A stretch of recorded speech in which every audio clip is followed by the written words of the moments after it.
Rotary club of ભરૂચના શપથ ગ્રહણ સમારોહનું આયોજન કરવામાં આવ્યું હતું, જેમાં નવા પ્રમુખ તરીકે ડોક્ટર સુકેતુ દવે અને તેમની ટીમે શપથ ગ્રહણ કર્યા હતા. રોટરી ક્લબ ઓફ ભરૂચ દ્વારા રોટરીના વર્ષ 2026-27 માટે નવા પ્રમુખ તરીકે ડોક્ટર સુકેતુ દવે તથા તેમની નવી ટીમના પદ ગ્રહણ સમારોહનું આયોજન પીડી શ્રોફ રોટરી હોલ ખાતે કરવામાં આવ્યું હતું. આ પ્રસંગે જિલ્લા ગવર્નર નિલેશ શાહે ઇન્સ્ટોલિંગ ઓફિસર તરીકે નવા પ્રમુખ અને તેમની ટીમને શપથ લેવડાવ્યા હતા. મુખ્ય અતિથિ તરીકે ગુજરાત ઓર્થોપેડિક એસોસિએશનના પ્રમુખ ડોક્ટર કમલેશ દેવ મુરારી ઉપસ્થિત રહ્યા હતા, જ્યારે દાદરા અને નગર હવેલી, દમણ અને દીવના ભાજપના પ્રભારી Dushyant Patel guest of honour તરીકે હાજર રહ્યા હતા.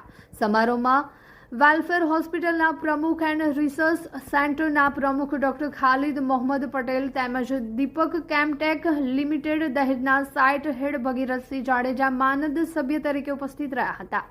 નવનિયુક્ત પ્રમુખ ડોક્ટર સુકેતુ દવે પોતાના સંબોધનમાં ક્લબના સેવા કાર્યોને વધુ વ્યાપક અને અસરકારક બનાવવા માટે પ્રતિબદ્ધતા વ્યક્ત કરી હતી.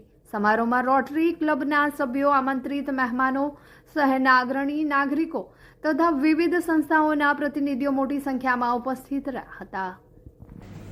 હું હંમેશા એવું કહેતો હોઉં છું કે પદ ગ્રહણ વિધિ એ કદાચ અયોગ્ય શબ્દ છે, કારણ કે અહીંયા પદ કરતા દાયિત્વ લેવાની વધારે સ્થિતિ ઉદ્ભવતી હોય છે, એટલે આ દાયિત્વ ગ્રહણ વિધિ કહેવાય.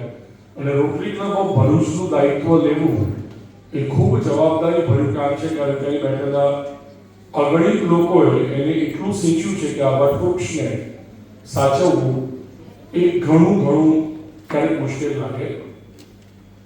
આ વિચાર વખતે એક કાયમી આવતો વિચાર ફરી યાદ આવ્યો કે કદાચ 20 વર્ષની ઓર્થોપેડિક જીવનની યાત્રામાં લાખ દોઢ લાખ વ્યક્તિઓને મેં ચાલતા થતા જોયા છે, કર્યા નથી. અને જ્યારે પણ કોઈ ડિફિકલ્ટ ઓપરેશનમાંથી બહાર આવીએ, ઘણા બધા સર્જન અને ડૉક્ટર અહીંયા ઉપસ્થિત છે, કદાચ સહમત હશે, અને એવું પૂછીએ કે આ ઓપરેશન આપણે કેવી રીતે કર્યું, ત્યારે કદાચ એક જ વસ્તુ કહી શકાય કે જ્યારે આપણે કોઈને હીલ કરવાના, આપણે કોઈને સારા કરવાના ઓપરેશનના પ્રયત્નો કરીએ, ત્યારે હાથ ઈશ્વરનું નિમિત્ત બનતા હોય છે. આશા રાખીએ કે નિમિત્ત બનવાનો પ્રકલ્પ રોટરી ક્લબ ભરૂચમાં મારી સાથે ચાલુ રહે અને હું એ પ્રકલ્પ બની શકું.